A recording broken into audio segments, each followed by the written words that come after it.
এইটা তো বললাম যে হ্যাঁ, রসুলের দিকরা দেওয়া হয়েছিল। দিকরা দেওয়াটা একটু আলোচনা করি। রসুলের দিকরাটা আসলে কি জিনিস? রসুলের দিকরা দিছিল। দিকরা মানে কি? কোরআনের আয়াতগুলো আসছে রূহ হিসাবে। রূহ আমি অনেক ভিডিওতে আলোচনা করছি, আমার আগের ভিডিও দেখে নিয়েন।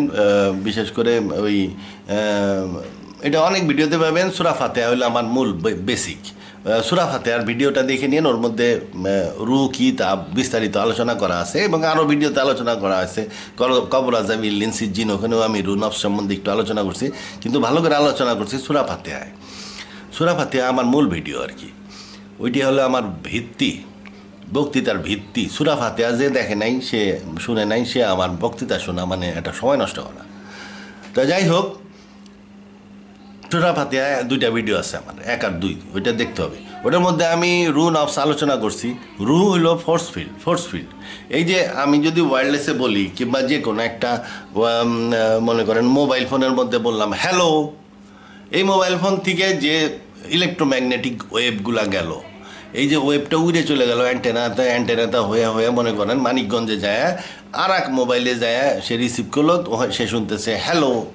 এই যে হ্যালো আমি বললাম, এটা মোবাইল ফোনের মাধ্যমে মানিকগঞ্জে যায়, আর এক মোবাইলে যায়, বাইজে উঠলো হ্যালো। এই যে হ্যালোটা আমি পাঠালাম, এটা কি? Force field. ফোর্স ফিল্ড কী হলো? Electromagnetic force field. তবে এই ইলেকট্রোম্যাগনেটিক ফোর্স ফিল্ডটা কি ডিজাইনড?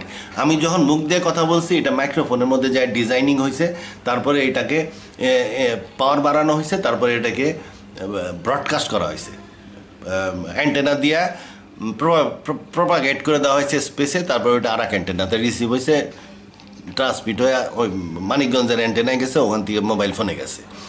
তাইলে এটা ডিজাইন ফোর্স ফিল্ড। এই যে এই ডিজাইন ফোর্স ফিল্ড, আমি যে হ্যালো বললাম, এই হ্যালোটা একটা রূহ। আচ্ছা, এটা একটা রূহ। রূহ মানে কি? আল্লাহর আদেশ। আল্লাহ রূহকে কোরআনে বলছে কি? এটা আল্লাহর আদেশ। আচ্ছা, আর কি বলছে রাসূলুল্লাহ? রূহ মানে রূহ এমন জিনিস, যেটা বা আত্মা এমন জিনিস যাকে সে পছন্দ করে তাকে সাথে নেয়, মানে অ্যাট্রাকটিভ ফোর্স। যাকে সে পছন্দ করে না তাকে সে সাথে নেয় না, মানে সে হলো রিপালসিভ। অ্যাট্রাকটিভ বা রিপালসিভ ফোর্স মানে লোহা পছন্দ করে চুম্বক, চুম্বক লোহাকে পছন্দ করে, লোহাকে সাথে নেয়, টেনে নেয়। সে সোনাকে পছন্দ করে না, সে সোনাকে টানে না। তাইলে এই চুম্বক শক্তি, ম্যাগনেটিক ফোর্স ফিল্ড, এটা কি? এটা একটা রূহ। এটা কি? আল্লাহর আদেশ হিসাবে কাজ করে। কি আদেশ হিসাবে কাজ করে? নানান রকমের আদেশ হিসাবে কাজ করে। এই ম্যাগনেটিক ফোর্স ফিল্ড দিয়ে আল্লাহ এটা অ্যাটমে ব্যবহার করছে, পৃথিবীর প্রোটেকশনে ব্যবহার করছে, বিভিন্ন ক্ষেত্রে ব্যবহার করতেছে। আমরা ওইটা ব্যবহার করি স্পিকার মধ্যে। এটা আল্লাহর আদেশ হিসাবে কাজ করে। আল্লাহ একটা সেট অর্ডার এটার মধ্যে ডিজাইনড একটা অর্ডার ঢুকাই দিছে। এটা আল্লাহর অর্ডার হিসাবে, ন্যাচারাল ল হিসাবে এটা ঢুকাই দিছে। আর ন্যাচারাল ল আল্লাহর অর্ডার হিসাবে আপনি বলতে পারেন, order of God working as natural law. যাই হোক, এটা রূহ, ডিজাইন ফোর্স ফিল্ড। এই রূহ কোরআনের আয়াত আসছে রূহ হিসাবে, এটা কোরআনে উল্লেখ আছে, আমি রূহ হিসাবে আয়াত দিছি। তাহলে ওই রূহগুলাও কিন্তু ইলেকট্রোম্যাগনেটিক ফোর্স ফিল্ড ছিল। ওই যে হ্যালো আকাশে চলে গেল, ওই হ্যালো একই জিনিস। তবে হ্যালোটাও অনেক পাওয়ারফুল জিনিস।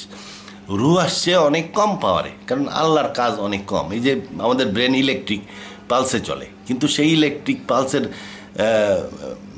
পরিমাণ মানে ইন্টেন্সিটি, ম্যাগনিটিউড খুব হালকা, অল্প দিয়ে আল্লাহ কাম করে। আল্লাহ মানে যখন ছোটোর দিকে যায়, এটাতে কত ছোটোর দিকে যায় তার কোনো ইয়ত্তা নেই, আর যখন বড়োর দিকে যায় তখন কত বড়োর দিকে যায় তার কোনো ইয়ত্তা নেই। এখানে বেশি কারেন্ট না, হালকা কারেন্টে বিশাল কাজ চলতেছে। এইরকম একটা ব্রেন যদি আপনি মানুষ বানায়, তাহলে বিপুল পরিমাণ কারেন্ট লাগবে এটা চালাইতে। আর আল্লাহ সেই একই কাজ চালাচ্ছে হালকা কারেন্ট দিয়ে, চিক করে কারেন্ট জ্বলতেছে। আমার প্রত্যেকটা নাক, মুখ, প্রত্যেক নার্ভের থেকে সিগন্যাল আসতেছে। এটা ইলেকট্রিক পালসের মাধ্যমে সিলেক্ট হচ্ছে, সারা শরীর থেকে সিলেক্ট আসছে, নার্ভ দিয়ে কারেন্টের পালসেস আসতেছে। আমার পায়ে একটা মশা কামড় দিলে আমি টের পাই ইলেকট্রিক পালসের মাধ্যমে। এই ইলেকট্রিক পালসটা যে আসতেছে, এরকম প্রত্যেক নার্ভের সাথে আমার ইলেকট্রিক পালস আছে। কোথায় ঠান্ডা লাগতেছে, কোথায় চাপ লাগতেছে, কোথায় ব্যথা লাগতেছে, কোথায় কিটকিট করতেছে, খাই যেতেছে। আমার গলায় কাশি লাগলো। এই চারিদিক থেকে ইনফরমেশন ব্রেনে আসতেছে, হালকা বিদ্যুৎ। তো এইরকমই রুটা, কোরআনের রুটাও বেশি না, হালকা বিদ্যুৎ। ম্যাগনেটিক ফোর্স ফিল্ড, এটাকে রু বলছে। এটাকে নিয়ে আসে ফেরেশতারা নিয়ে আসে। তা জিবরাইল আসলো, আইসা প্রথমে কোনো কিছু লেখা একটা কিছু দেখাইছিল, দেখায় বলছিল পড়ো তোমার প্রভুর নামে পড়ো। রসুল্লাহ বললো আমি পড়তে পারি না। এমন লোক যদি হয় যে পড়তে পারে না, এর জন্য কি আল্লাহর মেসেজ পাস হবে না? তার কাছে পাস হবে। আল্লাহ আসমান জমিনের প্রভু, মেসেজ পাস হবে না এমন কোনো কথা আছে নাকি? মেসেজ পাস করে ছাড়তে হবে। এখন রসুল্লাহ বললো পড়তে পারি না। কি পড়তে পারে না? আচ্ছা ঠিক আছে। তখন জিব্রাইল ওরে জড়ায় ধরছে।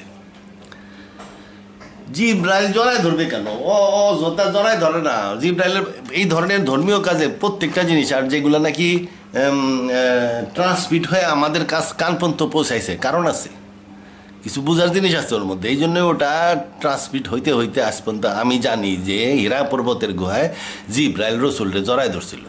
রসুলরে তো আরও কতজন এই হয়তো জড়ায় ধরছিল, সেই গল্প তো আমার কাছে আসে নাই। জিব্রাইল রসুলরে জড়ায় ধরছিল, এই গল্পটা কেন আসছে? কারণ এর মধ্যে বোঝার কিছু আছে। যখন বললো আমি পড়তে পারি না, জিব্রাইল জড়ায় ধরলো কেন?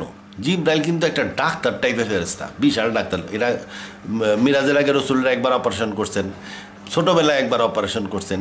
মেরির পেটে এই ক্লোনিং করা বাচ্চা, মেরির সেল নিয়ে বাচ্চা ক্লোনিং করে মেরির উমের মধ্যে ঢুকাইছেন, আল্লাহর ইচ্ছা করছেন, আল্লাহর ইনস্ট্রাকশনের মোতাবেক করছেন। আচ্ছা, কিংবা আল্লাহ একটা ক্লোনিং করা জিনিস পাঠাইছিলেন, অনেকে বলে আদমের হাঁচি দিছিল, সেখান থেকে যে সর্দি বেড়েছিল সেখান থেকে একটা সেল হয়তো আল্লাহ কালেক্ট করে রাখছিলেন, সেই সেলকে আল্লাহ ক্লোনিং করে সেটাও পাঠাইতে পারেন, পাঠাই দিছে। কিন্তু প্ল্যান্টিংটা করছে তো জিব্রাইল। তা এই যে প্ল্যান্টিং করলো ওভারির মধ্যে, তার মানে বিরাট সার্জেন। এই সার্জেন কি করলো? বিরাট ডাক্তার। এই ডাক্তার রসুলকে জড়ায় ধরে তার এই যে পিঠের ব্যাকবোন, এই ব্যাকবোনের মধ্যে আছে আমাদের এই ব্রেনের যে মেইন নার্ভাস সিস্টেম, এই ব্যাকবোন দিয়ে গেছে। ব্যাকবোনের মধ্যে দিয়ে মোটা মজ্জার মতন দেখবেন সাদা ব্রেনেরই একটা নার্ভগুলা ব্যাকবোন দিয়ে গেছে। এই ব্রেনের যত নার্ভ আছে জড়ায়া দেখে মনে হয় এটা, আসলে ওটা এটা না, লক্ষ লক্ষ কোটি কোটি নার্ভ তার একসাথে করে এই যে আমাদের ব্যাকবোন দিয়ে পাস করানো হয়েছে। এই তারগুলাই আলটিমেটলি যায় প্রত্যেক কোষ থেকে আমাদের ইনফরমেশনগুলো আনতেছে। তো এই যে ব্যাকবোনের মধ্যে উনি একটা ছিদ্র করলেন, ওখানে ছিদ্র করে ওইখান দিয়ে ডাটা এন্ট্রি করে দিলেন রসুলের ব্রেনের মধ্যে। রসুলের ব্রেনের মধ্যে ডাটা এন্ট্রি করে দিলেন ডাইরেক্ট। ওই রুহ ফোর্স ফিল্ড হিসাবে আসছিল, ওই রুটা হ্যালো যেমন আমি ওখানে গেল, সেরকম ওই রুটা ইকরা বিস্মে রাব্বুকাল্লাজি খালাকা, এইটা ব্যাকবোন দিয়ে যায় সোজা ঢুকিয়া ব্রেনের মধ্যে উনি ডাইরেক্ট প্ল্যান করে দিলেন।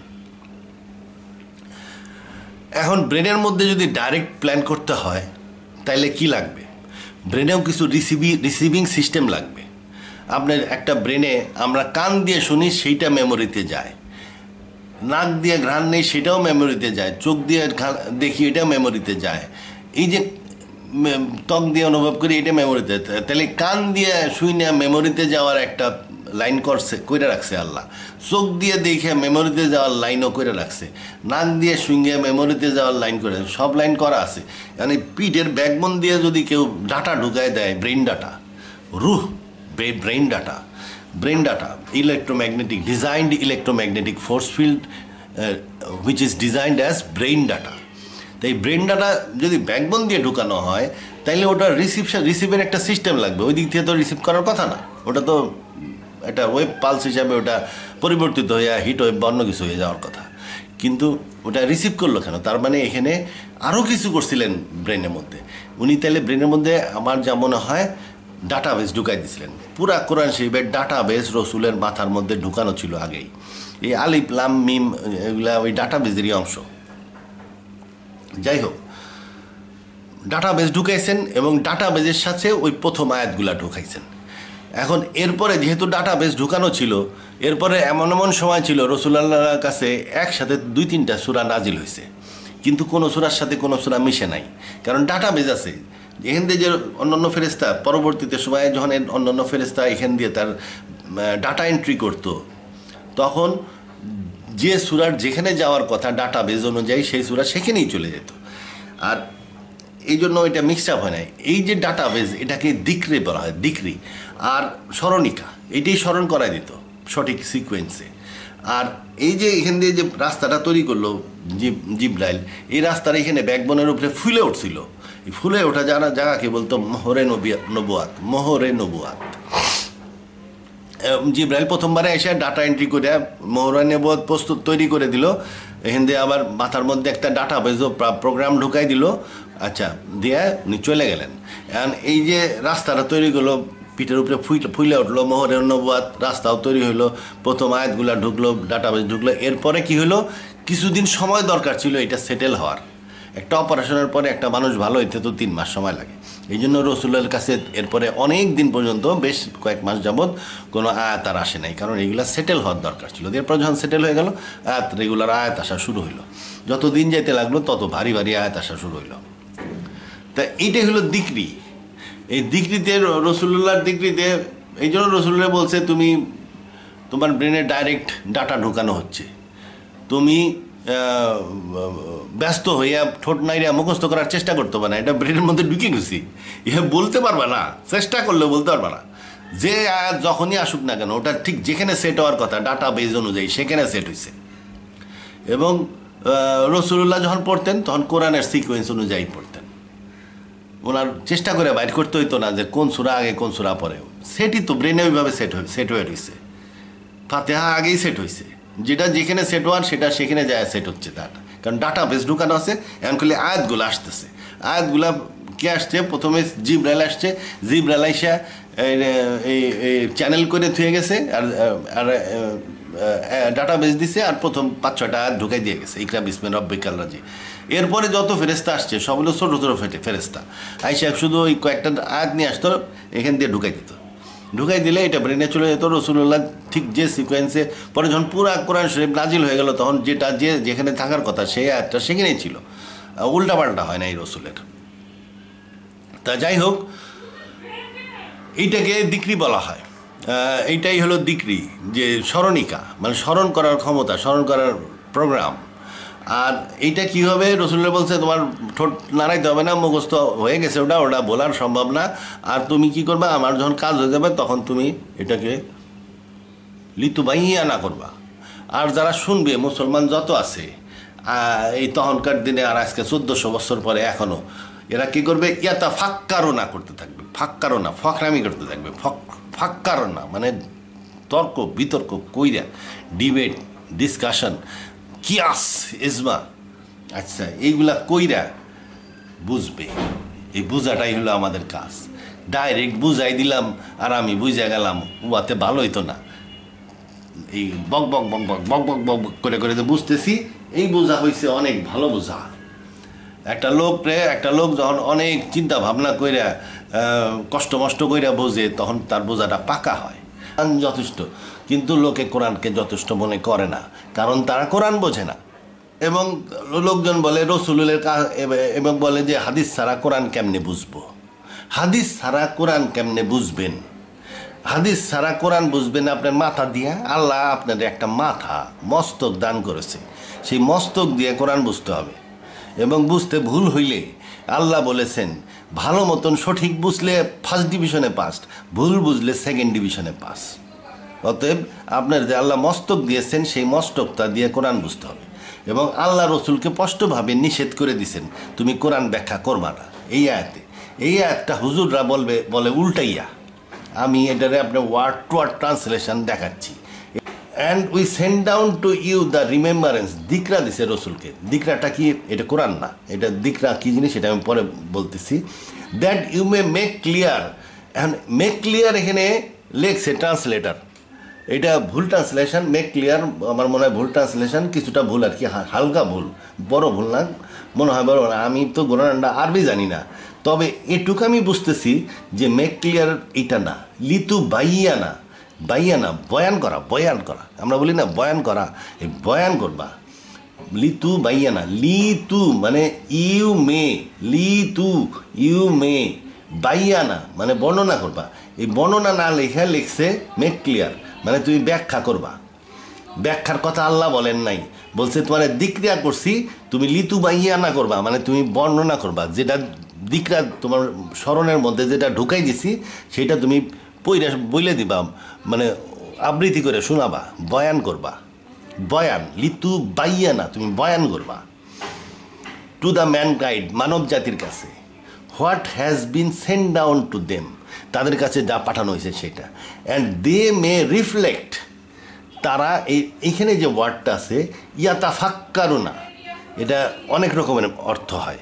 ইয়াতো ফাক্কারুনা কি হয়, কথাটাই দেখেন, কারণ বাড়ি বাড়ি কথা, ইয়াতা ফাক্কারুনা, ইয়াতা ফাক্কারুনা মানে কি, সে ফাঁক ফুক করে দেখবো আর কি, সে মানে এক্সপ্লেন করবো যে এই মানুষ এটাকে তফসরা করবে, তফসরা, এটা দেখেই মনে হচ্ছে এটার অর্থ হবে তফসরা করবে, মানে আলোচনা করবে, ডিসকাশন করবে, বোঝার চেষ্টা করবে, তর্ক করবে, বিতর্ক করবে, ডিবেট করবে, ফাইনালি বুঝবে যে এখানে এই আয়াতে কী বলা হয়েছে। রসুল করতে পারবে না, এই মানুষের কাছে পাঠানো পারবে, মানুষ এটাতে ইয়াতা ফাক্করনা করবে। এখন এই ইয়াতা ফাক্করনা দুই রকম অর্থ হয়, এটা রিফ্লেক্টও হয়, মানে কাউন্টার, মানে ফেরত দেওয়া, রিফ্লেক্ট করা, মানে রসুল আবৃত্তি করে শুনাইলেন, মানুষও এটা আবৃত্তি করবে, এটা ইয়াতো ফাঁক করো না হলো, মানে রসুলের কাছে শুনলাম কুল হু আল্লাহু আহাদ, আমিও কইতেছি কুল হু আল্লাহু আহাদ, এখানে যাই অনেক যাই বলি কুল হু আল্লাহু আহাদ, এটা ইয়াতো ফাঁক করো না হইলো। আমার এটার আর একটা অর্থ হয় যে আমি এই কুল হু আল্লাহু আহাদের নিয়ে দোস্ত বন্ধুর সাথে আলোচনা শুরু করলাম, তর্ক শুরু করলাম, বিতর্ক শুরু করলাম, ডিবেট হয়ে গেল, তারপরে একটা জ্ঞান হইলো, চর্চা হইলো, চিন্তা ভাবনা করলাম, এই করে আমার মধ্যে কুল হু আল্লাহু আহাদের জ্ঞান আসলো। এখন এই ইয়াতো ফাক্কারও না, এটা করবে কে, মানুষ।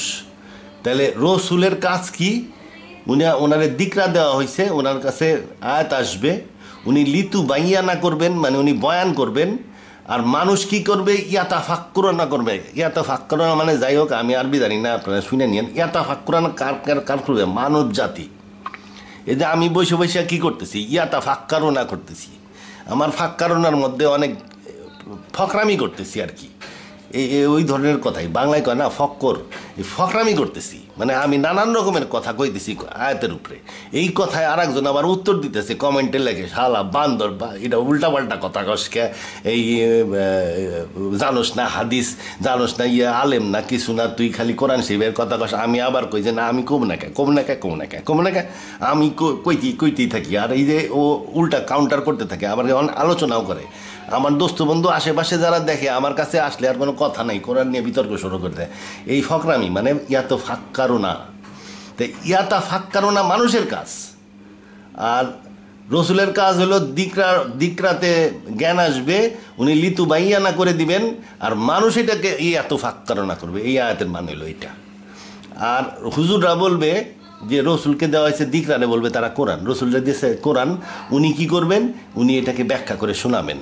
যেহেতু উনি ব্যাখ্যা করছেন, তাহলে হাদিস তো লাগবেই, ওনার ব্যাখ্যা ছাড়া কেমনে চলে, হাদিস লাগবে। আচ্ছা, উনি যদি ব্যাখ্যাই করতেন, তাইলে কি উনি হাদিস পড়াইতে বলতেন? উনি তো আরো সুন্দর সুন্দর বান্ধাই করা বইয়ের মধ্যে হাদিসগুলা লিখে রাখতেন, এই যে আয়াত, অমুক আয়াতটা, এই অমুক আয়াতের ব্যাখ্যা কিন্তু অমুক জায়গায় করছি, ভালো করে লেহরে, এই লেখা উনি সুন্দর করে দেখা যায়। বাইন্ড করা বই তো, বাইন্ড করা বই থাকতো, বাইন্ডিং করা বই, সেই বাইন্ডিং করা বই তো নাই। কত কিছু পাওয়া যায় 1400-1500 বছর আগে, কার্বন ডেটিং করে বয়স বাইর করছে, কোরআনের আয়াত লেখা কত কাগজ পাওয়া গেছে, কত লাইব্রেরিতে কোরআনের আয়াত লেখা কাগজ পাওয়া গেছে, কত গুহার মধ্যে পাওয়া গেছে, মাটির তলে পাওয়া গেছে, কব্বরের মধ্যে পাওয়া গেছে কোরআনের আয়াত লেখা কাগজ। একটার বয়স সেই 1300-1400 বছরের পুরানো। কোনো হাদিস লেখা কাগজ পাওয়া গেছে? 75-16 মুভ নট দাই টাং, জিবলা না। রসুল্লাহর কাছে যখন আয়াত আসতো, রসুল্লাহ যা ব্রেনে ঢুকতেছে আর উনি জিবলা নাড়াইতেন, যে বুঝলা না যান, মুখস্থ করার চেষ্টায় থাকতেন। Concerning the Quran to make haste there with, তাড়াহুড়া করে মুখ নাড়ায় না। তারপরে it is for us to collect it and promulgate it, তোমার ব্রেনে যে ঢুকাইছি, এটা তোমার আবার ব্রেন থেকে ওটাকে সুন্দরভাবে ড্রেসিং করে দেওয়া, এটা আমাদের কাজ। কালেক্টেড এবং প্রমালগেটেড, মানে মুখ পর্যন্ত তো আসতে হবে, ব্রেনে ঢুকলো, এটা সুসজ্জিতভাবে মুখে আসতে হবে, এই পর্যন্ত আল্লাহর কাজ। Collected and promulgated. But when we have promulgated follow thou its recital, যখন আমাদের কাজ হয়ে যাবে তখন তুমি আবৃত্তি করবা এই আয়াত। নাই মোর, আরও, it is for us to explain ইট, মানে রসুলকে নিষেধ করলো যে তুমি কিন্তু এটা এক্সপ্লেন করবা না, এটা এক্সপ্লেন করবে more, it is for us to explain. কিন্তু এই কোরআন ব্যাখ্যা করার দায়িত্ব আল্লাহ নিজের হাতে রেখে দিচ্ছেন। এখন আল্লাহ কেমনে ব্যাখ্যা করেন? আল্লাহ ব্যাখ্যা করেন বিভিন্ন তার বান্দা দিয়া, বান্দাদেরকে ইন্সপায়ার করেন যে এইটার মধ্যে এইটা দেখা গেলো 3 বান্দা একসাথে একই 3 রকম বুঝা যাইয়া তর্ক বিতর্ক কইরা আল্লাহ জানে ফাইনালি তারা কি ডিসিশন আসবে। ওইটা ফাইনাল একটা ডিসিশন আসলো, যে ফাইনাল ডিসিশন আল্লাহর পছন্দ না হলে অন্য ডিসিশন নিয়ে গেলেন। এটা আল্লাহ সবসময় মনিটরিং করতে থাকেন কোরআনের উপরে। যে কোরআনের চিন্তা করে তাকে ইনফরমেশন দিতে থাকেন। আমার তফসিরে মনে মনে ইনফরমেশন আপনি পাবেন যেগুলা আপনি আগে কোনো দিন শোনেন নাই, কোনো বৈজ্ঞানিকও শোনে নাই। কারণ কি, ওইগুলা আল্লাহ ইনফরমেশন দিতে থাকে, কারণ এটা আল্লাহর দায়িত্ব এক্সপ্লেন করা। আর কোরআনকে তখনকার দিনে এক্সপ্লেন করা সম্ভবও ছিল না। ওই সময় জ্ঞান বিজ্ঞান এতটা উন্নত হয় নাই যে রসুলুল্লাহর সময় ব্যাখ্যা করা সম্ভব। তিনি দিনকে রাতের মধ্যে ঢুকান, রাতকে দিনের মধ্যে ঢুকান, এই আয়াতটা এটা সিধা আয়াত, এইটার এই ব্যাখ্যা করা তখন সম্ভব ছিল না। তার মানে কি, দিনকে রাতের মধ্যে ঢুকান, রাতকে দিনের মধ্যে ঢুকান, বিষয়টা কি? বিষয়টা হলো আল্লাহ পৃথিবীতে ঘুরান, যার ফলে দিন রাত হয়। কিন্তু যদি ওই সময় ওই আয়াতটা ওইভাবে লিখতেন যে আল্লাহ পৃথিবীকে ঘুরান, তিনি চাঁদ সূর্যকেও ঘুরান, তাইলে লোকজন বলতো মোহাম্মদ পাগল হয়ে গেছে। এই জন্য উনি বলছেন, আল্লাহ বলছেন তিনি চাঁদ সূর্যকে ঘুরান, আর পৃথিবীর ব্যাপারটা আবার উনি ঘুরান কথাটা বলেন নাই, উনি অন্য দিক থেকে বলছেন যিনি দিনকে রাতের মধ্যে প্রবেশ করেন, রাতকে দিনের মধ্যে প্রবেশ করেন, মানে তিনি পৃথিবীতেও ঘুরান। তো ওই সময় তো মানুষ জানতোই না যে পৃথিবী নিজ অক্ষের উপরে ঘুরতেছে, যার ফলে দিন রাত হচ্ছে। তাহলে রসুল্লাহ কেমনে ব্যাখ্যা করবে ওই আয়াতটা? তা রসুল্লাহ যদি কয়টা আয়াত ব্যাখ্যা করতে পারে, কয়টা আয়াত ব্যাখ্যা করতে পারে না। এই অবস্থায় যদি হইতো তাহলে লোকে কি বলতো? এই জন্য রসুলের উপরে নিষেধ ছিল, ইট is for us to explain ইট। রসুল্লাহ বলে দিয়েছিল যে আপনি কোরআন ব্যাখ্যা করবেন না। লোকজন জিজ্ঞেস করতেছিল কালালা কি, কালালা কি? ওই যে উত্তরাধিকার আইনের মধ্যে কালালা আছে, এই কালালা কি রসুল্লাহ বলেন নাই। জিজ্ঞেস করার পরে বললেন, কারণ উনি জানেন না কালালা কি, উনি বলবেন কেমনে? কোনো এক সময় কোনো একজন আলেম কালালা কি এটা আমাদেরকে বুঝাই দিবে। এটা 1400 বছর পরে হোক, 1500-1600 বছর পরে হোক, একদিন কোনো একটা আলেম আসবে যে নাকি সুস্পষ্ট রূপে বুঝাই দিবে কালালা বলতে এই জিনিস।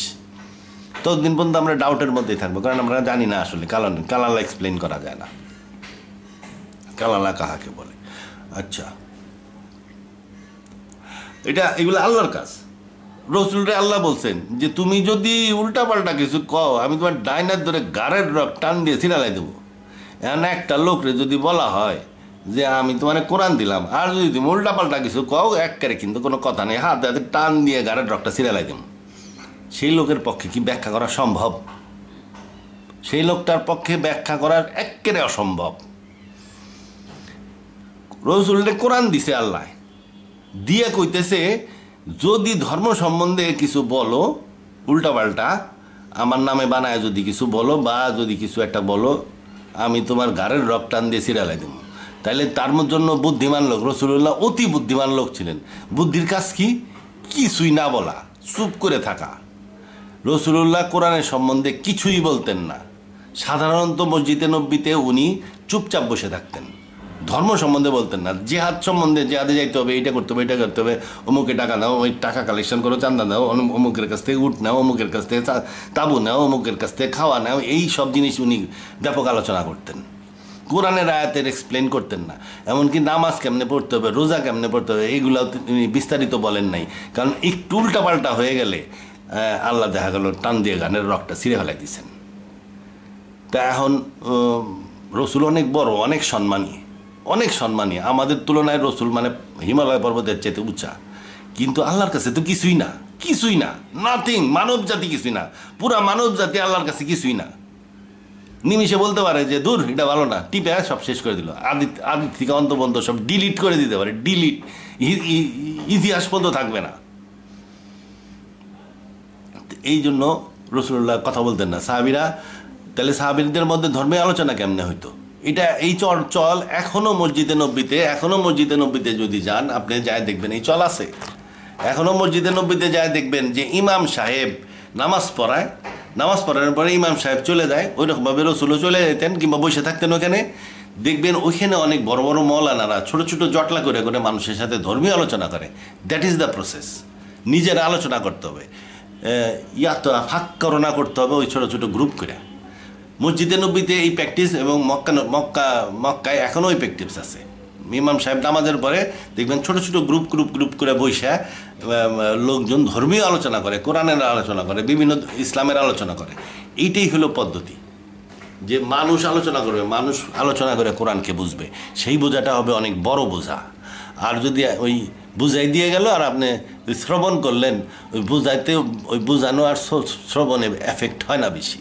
নিজে যখন চেষ্টাপাতি করে বুঝবেন, অনেক কষ্ট করবেন, অনেক পড়াশোনা করবেন, তারপরে বুঝলে সেই বোঝাটাই হলো বোঝা।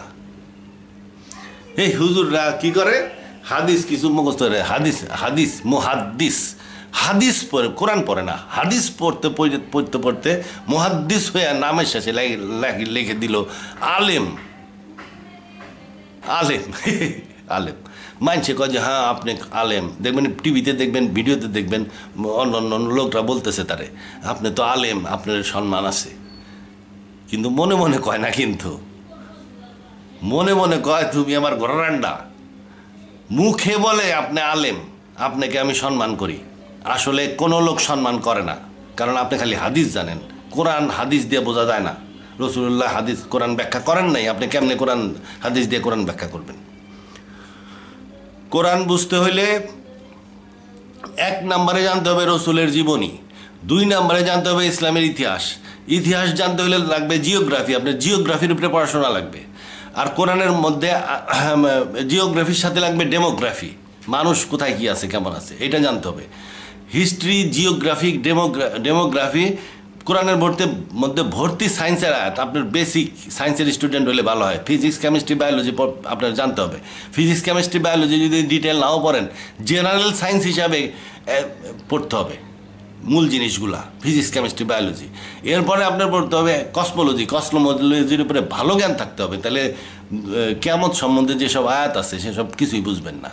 এবং মূল বই হবে কোরআন। আর যদি এইরকম সিস্টেম, বাংলাদেশ সিস্টেম, সায়েন্সে এইচএসসি পাস করছে একটা ছেলে, এই ছেলে যদি কোরআনের উপরে পড়াশোনা করে, মনে করেন ঢাকা ইউনিভার্সিটিতে কোরআনের ফ্যাকাল্টি আছে, সে তার সায়েন্স ব্যাকগ্রাউন্ড হইতে হবে। এইচএসসি পাস করার পরে ঢাকা ইউনিভার্সিটিতে মনে করেন যে কোরআনের ফ্যাকাল্টিতে ভর্তি হলো, আল কোরআন।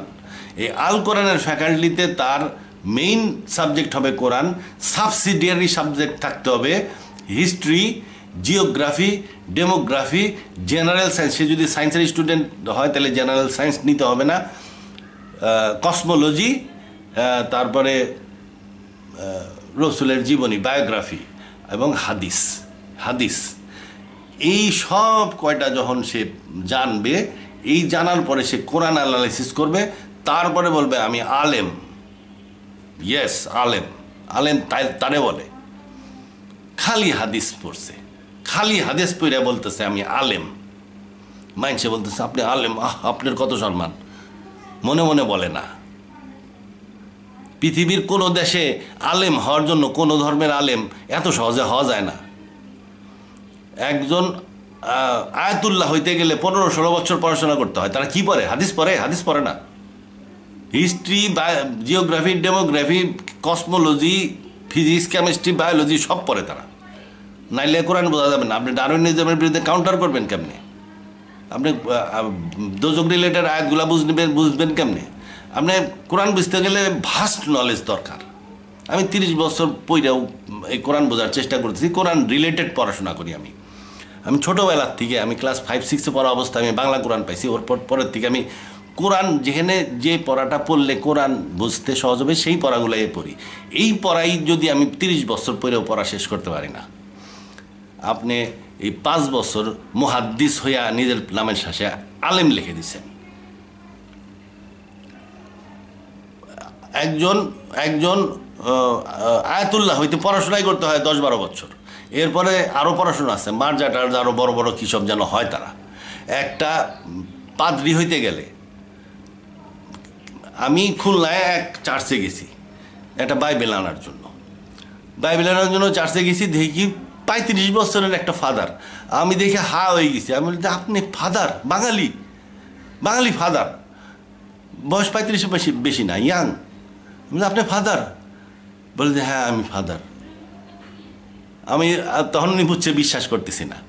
উনি বলে যে না, আমি ইয়েতে গেছিলাম, ভ্যাটিকানে ছিলাম 15 বছর, ওখানে আমি 12-13 বছর পড়াশোনা করছি, পাশ করছি, ওখান থেকে আমি কোয়ালিফিকেশান নিয়ে আসছি, আমি ফাদার।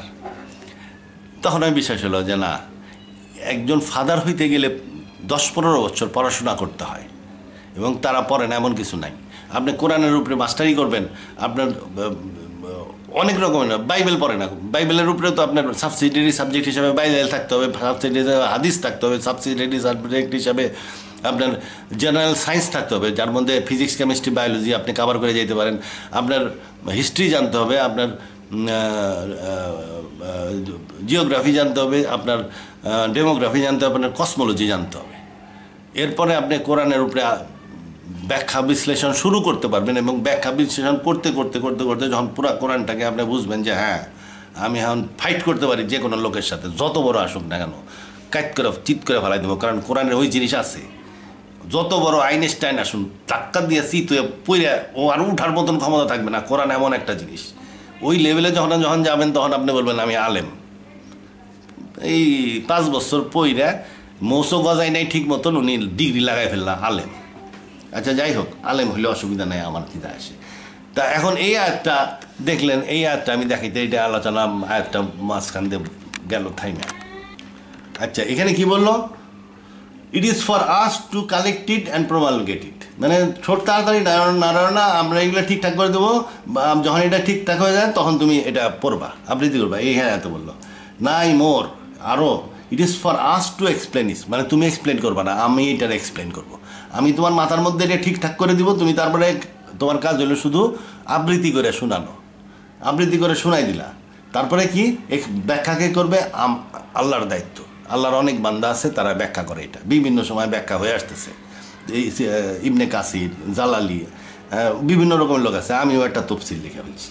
আচ্ছা যাই হোক, ব্যাখ্যা এইভাবে হবে, মানুষ করবে। এবং এরপরেও ঘাটে পথে মাঠে বিভিন্ন জায়গায় লোকজন লিতু কি ইয়াতু ফাক্কারও না করতে হবে। এই যে এই যে এই যে এই যে এই যে আয়াতটা কই, লিতু বাইয়ানা অ্যান্ড ইয়াতো ফাক্কারা, আরবি জানি না তো, যাই হোক ওইটা এই যে রসুলকে দিকটা দেওয়া হয়েছে, ওনার ব্রেনের মধ্যে সেট হয়ে যাচ্ছে আয়াত। উনি বলতেছেন, কিভাবে বলতেছেন? লিতু বাইয়ানা, বয়ান করতেছেন। আর মানুষ কি করতেছে? ম্যানকাইন্ড কি করতেছে? ইয়াতা ফাক্কারও না, মানে বিশ্লেষণ করতেছে। এটা মানুষের কাজ, রসুলের কাজ না। অতএব হাদিস থেকে কোরআন ব্যাখ্যা করতে হবে হাদিস দিয়া, এটা ঠিক না। এই যে এই আয়াতটা বলবেন আউট অফ কন্টেক্সট, এই আয়াতটা, তাহলে এই পুরাটাই আমি যাই। I do call to witness the resurrection day, কিয়ামতের দিনের দিকে তাকাও। And I do call to witness the reproaching spirit, অনুতাপকারী আত্মার প্রতি আমি তাকাও। Does man think that we cannot assemble his bone, মানুষ চিন্তা করে আমি তারে আবার পুনরায় সৃষ্টি করতে পারবো না, তার হাড্ডি গুড্ডি জোড়া করতে পারবো না? নাই, হ্যাঁ, we are able to put together the in perfect order the very tips of his finger, আঙ্গুলের ফিঙ্গারপ্রিন্ট পর্যন্ত মিলাই দেবে আল্লাহ, এমনভাবে পুনরুজ্জিত করে ফিঙ্গারপ্রিন্ট মিলাই দেবে। ফিঙ্গারপ্রিন্ট মিলবে কেমনে? ফিঙ্গারপ্রিন্ট কখন তৈরি হয়? ফিঙ্গারপ্রিন্ট এই যে ওভাম স্পাম, এই যে দুইটা মিলে ফিউজ হয়ে গেল, তারপরে এই যে ছেলেদের ক্রোমোজোম, মেয়েদের ক্রোমোজোম মিললো, এই যে মিলছে, এই যে মুহূর্তে মিললো, এই মুহূর্তেই, এই যে মুহূর্তে ছেলেদের স্পার্ম এবং মেয়েদের স্পার্ম মিলতেছে, এই যে মিললো ডিএনএ ডাবল হেলিক্স হয়ে গেল। আগে ছিল হাপ্লয়েড ক্রোমোজোম, এখন হয় ডিপ্লয়েড ক্রোমোজোম হয়ে গেল। এই মুহূর্তে ডিসাইড হয় তার চোখের রং কী হবে, নাকের চামড়ার রং কী হবে, চুল কেমন হবে, বিভিন্ন রকমের যে হেরিডিটারি ট্রেইট আছে, এই হেরিডিটারি ট্রেইটগুলো এই সময় ডিসাইড হয়। সেই সাথে ফিঙ্গারপ্রিন্ট ডিসাইড হয়। তাহলে ফিঙ্গারপ্রিন্ট ডিসাইড হয় কোথায়? ডিএনএর মধ্যে, ডিএনএ ডাবল হেলিক্স। তার মানে আল্লাহ মানুষকে সৃষ্টি করবেন কি দিয়ে? ডিএনএ ডাবল হেলিক্স দিয়ে সৃষ্টি করবেন। ডিএনএ দিয়ে সৃষ্টি করলে যে আমরা যে একটা মানুষ 46টা ক্রোমোজোমের মাধ্যমে বা 46টা ডিএনএ ডাবল হেলিক্সের মাধ্যমে সৃষ্টি, এই ডিএনএ ডাবল হেলিক্স দিয়ে সৃষ্টি করলে, তার পুনঃসৃষ্টি করলে যতবার সৃষ্টি করেন না তার ফিঙ্গারপ্রিন্ট একই হবে। তার মানে এই আয়াতে এই যে put together in perfect order very tips of his fingers, মানে এটা মানে আল্লাহ মানুষকে ডিএনএ ডাবল হেলিক্স দিয়ে 46টার যে ডিএনএ ডাবল হেলিক্স দিয়ে মানুষ তৈরি, এই যে মায়ের পেটে যেখানে মিলে এই ডিএনএ ডাবল হেলিক্স দিয়েই ঠিক সেম ডিএনএ ডাবল হেলিক্স, এই মিলটাই আসল, এরপরে আর মিললে হবে না। এটা এমন বিশাল প্রোগ্রাম, দুইটা বিশাল বিশাল প্রোগ্রাম দুই দিক থেকে এসে মিলতেছে। এইখানে একবার মিলায় ফেললে এরপরে আর যে আপনার নতুন করে মিলাইলে মিলবে না, এক জায়গায় আরেক জায়গায় গোলমাল হয়ে যাবে, আল্লাহ সবই পারে। তা যাই হোক, এই পৃথিবীতে আমাদের যে 46টা ডিএনএ আছে, এই সেম ডিএনএ আল্লাহ কালেক্ট করেন এবং সেই ডিএনএ দিয়ে মানুষ সৃষ্টি করবেন। এটা কোরআন আয়াত আছে, আমি বিভিন্ন সূরায় আলোচনা করছি। তারপরে আয়াতে কি বলতেছে আল্লাহ, but man wishes to be wrong in the but man wishes to do wrong in the time in front of him. এই সামনের যে সময় আছে, এই সময় সে অকাম করতেছে, যদিও সে পুনরুজ্জীবিত হবে। হি কোশ্চেন্স, সে প্রশ্ন করে, when is the day of resurrection, কিয়ামতের দিনটা কবে, হে প্রশ্ন করে। At length when the sight is dad, যেদিন চোখ চমকায় উঠবে, চোখ ঝালাপালা করবে। এই যে when the sight is dashed বলতে পুনরুত্থান বোঝায়। সাইতে প্রথম পুনরুত্থানের পরে মানুষের ব্রেন থাকবে খালি, কারণ ব্রেনটা প্রোগ্রামিং করা হয় নাই তখন। এই জন্য সে যখন পুনরুত্থিত মানুষের সাইড ঝলসায় যাবে, তারকে অন্য কিছু বলা, সে তো তখন চিন্তা করতে পারে না, তার ভাষা ব্রেন আছে ঠিকই, কিন্তু ব্রেনে তখন তার মেমোরি ফেরত দেওয়া হয় নাই, যার ফলে সে চিন্তা করতে পারে না, যার ফলে সে তখনও ঠিক একজ্যাক্টলি মানে ওই মানুষটা পুনরুত্থিত হয়েছে ঠিকই, কিন্তু ব্রেন ডাটা নাই, সে তার ল্যাঙ্গুয়েজ নাই, সে জানে না সে কে, তার ভাষা নাই, কিছুই নাই, সে পুনরুজ্জিত হয়েছে। এই অবস্থায় কি পুনরুত্থানকে বলা হয় সাইট ইজ ড্যাশড। বললে বুঝবেন যে এটা হলো মেমোরি ডাটা ফেরত দেওয়ার আগের অবস্থা। এই অবস্থাটা তখন কি হচ্ছে, and the moon is solved, চাঁদকে গিলা ফেলাইছে, কে গিলা ফেলাইছে, and the sun and moon are joint together, চাঁদ সূর্য একত্রিত হয়ে গেছে। কোন সময় এটা? এটা হলো সেই সময়, এই যেই সময় বিগ ব্যাং 1 থেকে মহাবিশ্বের সৃষ্টি সম্প্রসারিত হচ্ছে। বৈজ্ঞানিকরা বলে যে এটা মহাকর্ষ শক্তির আকর্ষণে মহাবিশ্বের সংকোচন শুরু হইতে পারে। আল্লাহ বলে, যেদিন আমি আসমানকে লিখিত কাগজের ন্যায় জড়াইয়া গোটাইব। তার মানে কি, আলটিমেটলি সে মহাবিশ্ব আবার বিক্রান্তে চলে যাবে। এই যে এই অবস্থায় কি হবে, চাঁদ সূর্য সব, চাঁদকে এই পয়েন্ট বিক্রান্স বা এটাকে মুন ইজ সলড, মানে এই অবস্থায় চাঁদ গিলে ফেলবে এই পয়েন্টটা। এছাড়া অন্য কোনো পয়েন্ট নাই যেখানে চাঁদ, যে পয়েন্ট চাঁদকে গিলবে, এইটাই একমাত্র পয়েন্ট যে পয়েন্ট চাঁদকে গিলবে। অতএব এই পয়েন্টের কথাই এই আয়াতে বলা হয়েছে, চাঁদকে গিলে ফেলাইলো, তারপরে পুনরুত্থান শুরু হওয়ার সাথে সাথে ভারী পিণ্ড তৈরি হবে, পদার্থ। এই পয়েন্টে তো পদার্থ অস্তিত্ব থাকবে না, শুধু আল্লাহর চেহারা অবশিষ্ট থাকবে। এরপরে পরবর্তী পর্যায়ে যখন আবার মহাবিশ্বের সৃষ্টির সূচনা হবে, তখন প্রথম পর্যায়ে ম্যাটার তৈরি হবে এবং এটা একটা ভারী বস্তুতে পরিণত হবে, এটাকে বলে থাকাল। এই থাকালের উপরে পুনর্জীবিত হবে when the sight is dashed. ওই থাকালের উপরে পুনর্জীবিত হবে এবং মানুষের চোখ তখন ঝলসায় উঠবে। তখন কী করবে, that will be the man say when is the refuse, কোথায় পালাবো মানুষ, এটা থেকে তার চিন্তা আসবে, কোথায় যাব। মানে থাকালটা হবে একটা ভয়ঙ্কর জায়গা, আগুনের জায়গা, evolving universe in the initial state. By no means no place to safety, পালানের জায়গা কোথাও নাই, কারণ মহাবিশ্ব কলাপস হয়ে গেছে, কোথাও নাই পালানের জায়গা। বিফোর দাই Lord that day will B the place of rest, সেদিন আল্লাহর সামনেই স্থিতিশীল হওয়ার জায়গা, আল্লাহর সামনে কী হবে, এই যে বিক্রাস থেকে যে রোলিং সামাওয়াত, এটা কোরআন হিসেবে রোলিং সামাওয়াত হিসাবেই আছে থাকাল। এইখান থেকে চাঁদ সূর্যের পদার্থ এবং অন্যান্য গ্রহের, চাঁদ সূর্যের সৌরজগতের পদার্থকে বিচ্ছিন্ন করে নিয়ে যায় এবং পুনর্জীবিত মানুষকে উঠায় নিয়ে যায় আল্লাহর সামনে নিয়ে যাওয়া হবে, তথা হাসরের মাঠ তৈরি করা হবে। এই যে হাসরের মাঠ তৈরি হয়েছে, আর এই যে বিক্রাঞ্চ, ইভলভিং বিক্রাঞ্চ হল্টেড, এটাকে থামানো হবে। And the Angel spirit ascend আনটু him in a day measure হয় হবে 50,000 ইয়ার্স, এটা 50,000 বছরের দিন।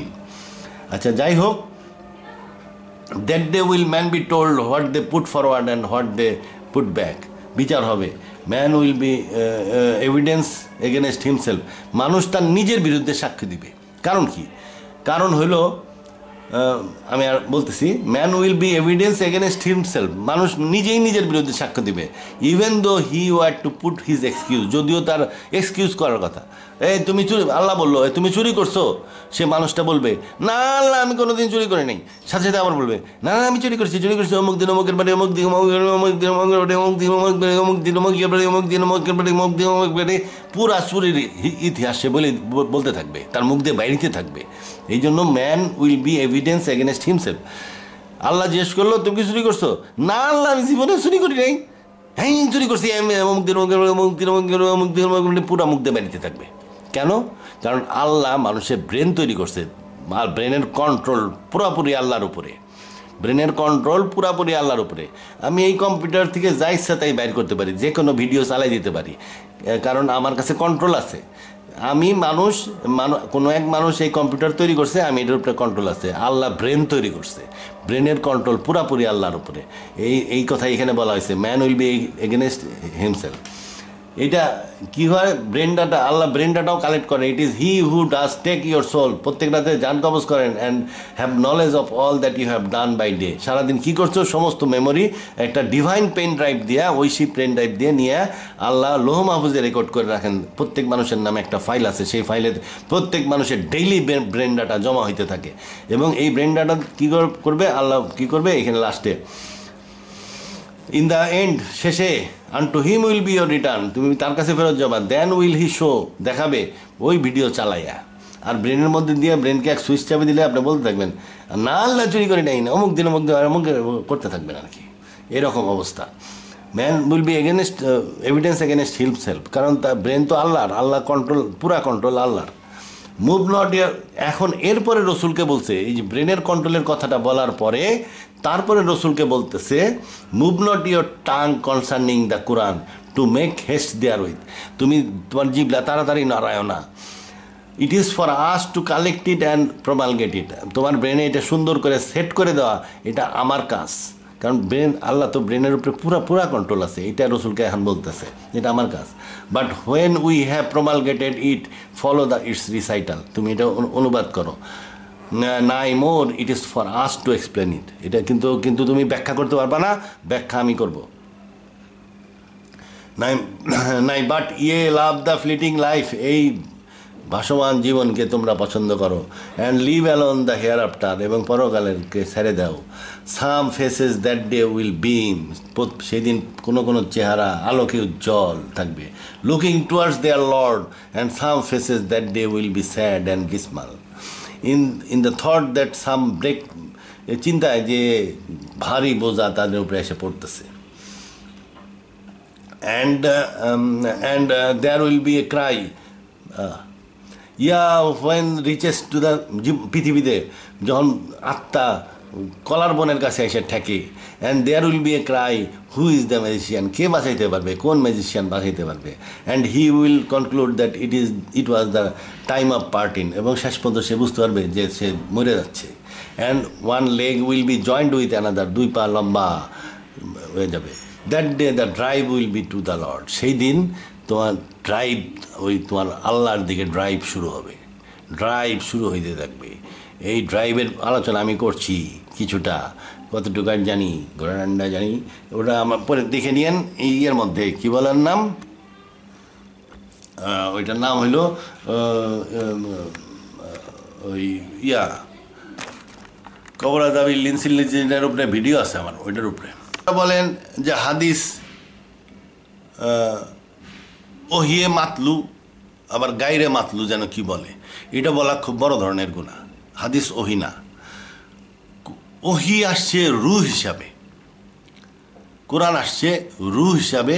ফেরেস্তারা একের পর এক ফেরেস্তারা আসছে, জিবরাইলের ফেরেস্তা আসছে, তারা এসে মোহরে নবুয়ত দিয়ে ঢুকাই দিতে, ডাইরেক্ট ব্রেনে সেট হইতো। ব্রেনে সেট হওয়ার পরে আল্লাহ এটাকে কালেক্ট করতো, প্রমালগেট করতো, রসুল্লাহ এটা বয়ান করতেন। এইভাবে ওহি আসছে। ওহি আসার সময় ওনার সেন্স পুরোপুরি ভালো মতন থাকতো না, উনি একটু ঘামতেন এবং অন্যরকম হয়ে যেতেন, ওনার সেন্স থাকতো না।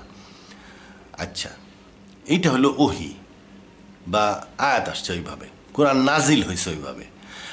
আর বাকি যে কথা, বাকি কথা রসুলের কথা, রসুলের কথাকে আপনি ওহির কোরআনের আয়াত বলবেন কেন? রসুলের কথাকে আপনি কোরআনের আয়াত কেন বলবেন? তাহলে তো রসুল্লাহ যদি বলে থাকে আয়সা রুটি দাও, ওটাও তো কোরআনের আয়াত হয়ে গেল।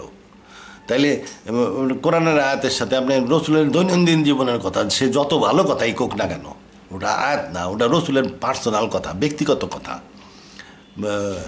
নবী হিসাবে তার কথা, কিংবা নেতা হিসাবে তার কথা, কিংবা একজন সাধারণ মানুষ হিসাবে তার কথা, ওগুলা কথা, ওগুলা কোনো ওহি না, ওহিয়ে গাইরে মাত্র ওহিরে মাত্র যারা বলে তারা শিরিক তুল্য করা হয়, কারণ আল্লাহর কাছ থেকে আসছে শুধুমাত্র কোরআন, আর কিছু আসে নাই। এখন তারা বলবে যে রসুল আল্লাহর ইচ্ছায় কথা বলে, এটা তো সব মানুষই বলে, সব মানুষের ব্যাপারে কোরআনে বলা আছে আমার ইচ্ছা ছাড়া তোমরা চিন্তা করো না।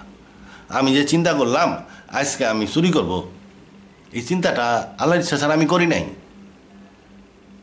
কারণ আল্লাহ আমাকে ওইভাবে সৃষ্টি করছেন, আল্লাহ আমি চিন্তাটা ওইভাবে করবো এবং আল্লাহ পারমিশন দিচ্ছেন। আল্লাহ জানে আমি চোর এবং আমি ওই চুরিটা করবো, আল্লাহ জানে।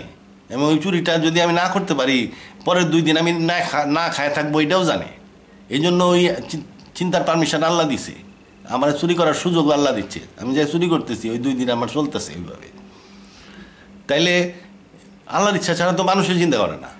তাহলে কি বলতে হবে যে মানুষের চুরি করাটা পবিত্র কাজ, সৎ কাজ, কারণ আল্লাহর ইচ্ছাই তো সে চুরি করার চিন্তাটা করছে? না, আল্লাহর ইচ্ছা ছাড়া রসুলও চিন্তা করতো না। ওই ধরনের কিছু একটা হবে। রসুলের সাথে আল্লাহর একটু বেটার কানেকশন ছিল, যেমন খিজির আলাইহিসসালাম নৌকা দেখে বুঝে ফেলছে যে নৌকার কোরক হবে, এইরকম রসুল্লাহ বুঝে ফেলতেন, অনেক কিছু দেখলে ওনাকে বুঝে ফেলতেন। উনি একজন সাহাবীরে দেখে বলতেছেন কেমন হবে সেই দিন যেদিন নাকি তোমার হাতে কিসরার বালা থাকবে। উনি রসুল্লাহ ওনার দিকে তাকাইছেন, দেখছেন যে ওই সাহাবী কিসরার পালা, কিসরা মানে পারস্য সম্রাট কিসরা, মানে বিশাল সম্রাট তখন, পারস্য সম্রাট আর রোম সম্রাট, এই পারস্য সম্রাটের হাতের বালা ওই ওনার ওই সাহাবীর হাতে রসুল্লাহ দেখছেন, দেখে বলছেন।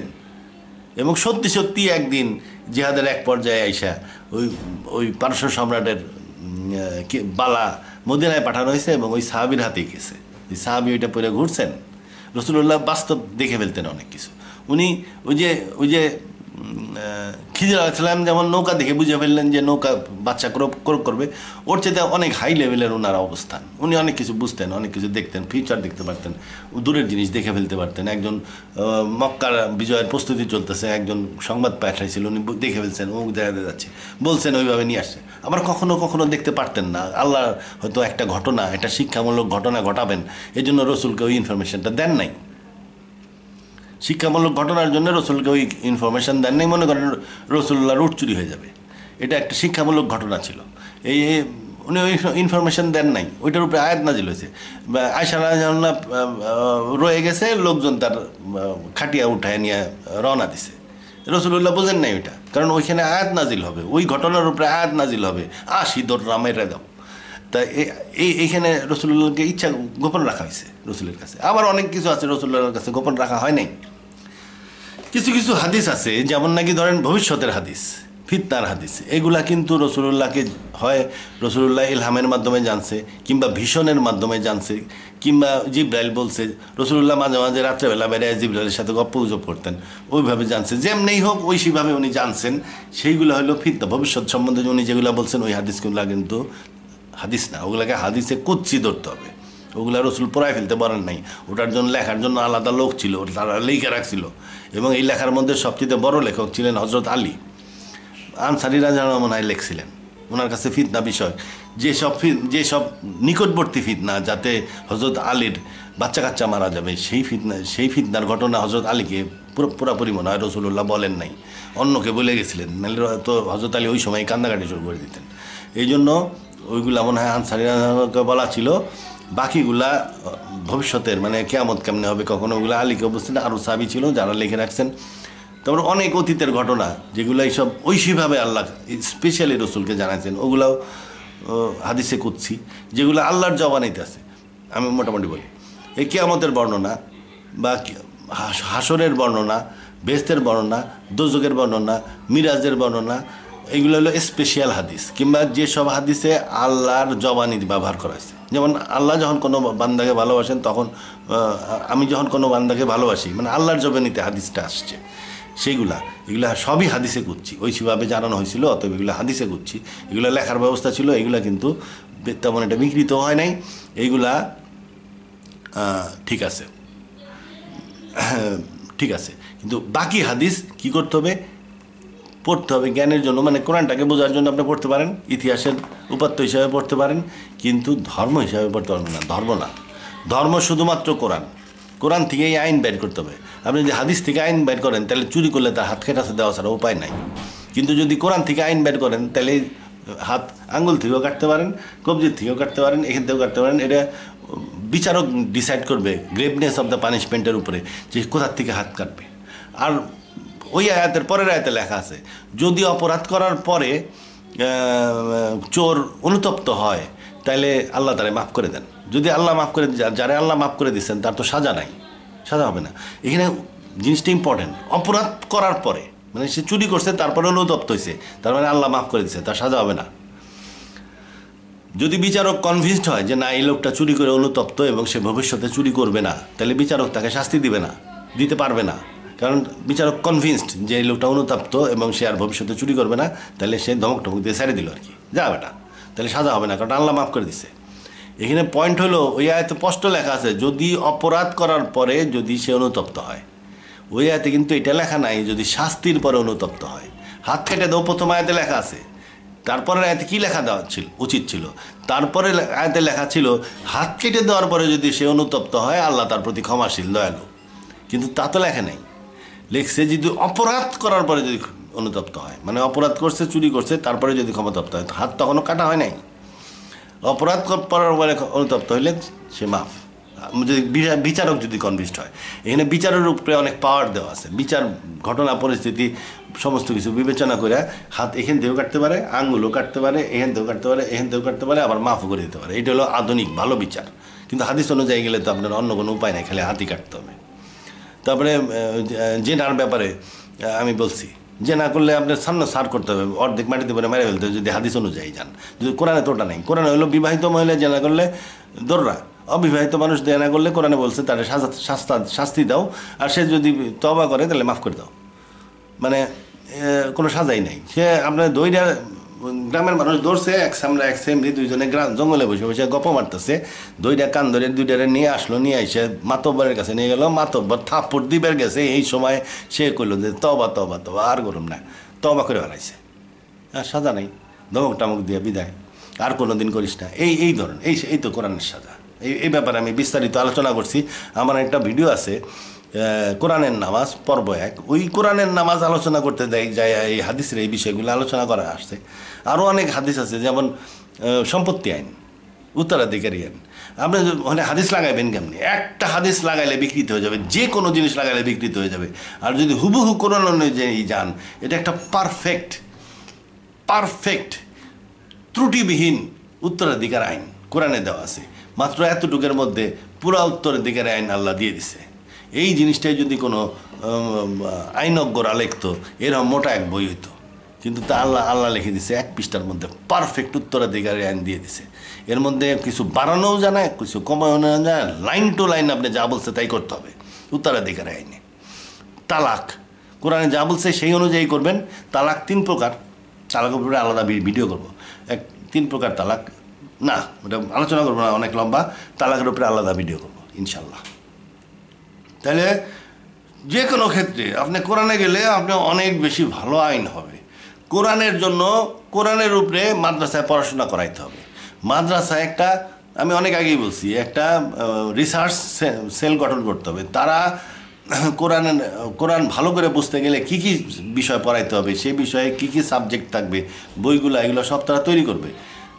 General science, physics, chemistry, biology, general science তৈরি করবে। তারপরে হিস্ট্রি বই লিখবে এবং কালেক্ট করবে, লিখবে। জিওগ্রাফি, ডেমোগ্রাফি তৈরি করবে। তারপরে কসমোলজি তৈরি করবে। এই সমস্ত কিছু তৈরি করে, ইতিহাস তৈরি করে, রসুলের জীবনী, বাইবেল, এইসব আলোচনা করে সমস্ত কিছু একটা নতুন কোর্স তৈরি করতে হবে শুধু কোরআনের স্টাডির উপরে, কোরআনের উপরে ডক্টরেট হওয়ার জন্য। কোরআনের উপরে ডক্টরেট হইলে তারপরে উনি হবে প্রকৃত আলেম। কোরআনের আলেম হইলে প্রকৃত আলেম। আপনি হাদিস মুখস্থ করে আলেম হয়েছেন, ঠিক আছে, আলেম হয়েছেন, কিন্তু ওটা হাদিসের আলেম এবং হাদিস ইসলাম না। ঠিক আছে, এই পর্যন্তই। আল্লাহ হাফিজ।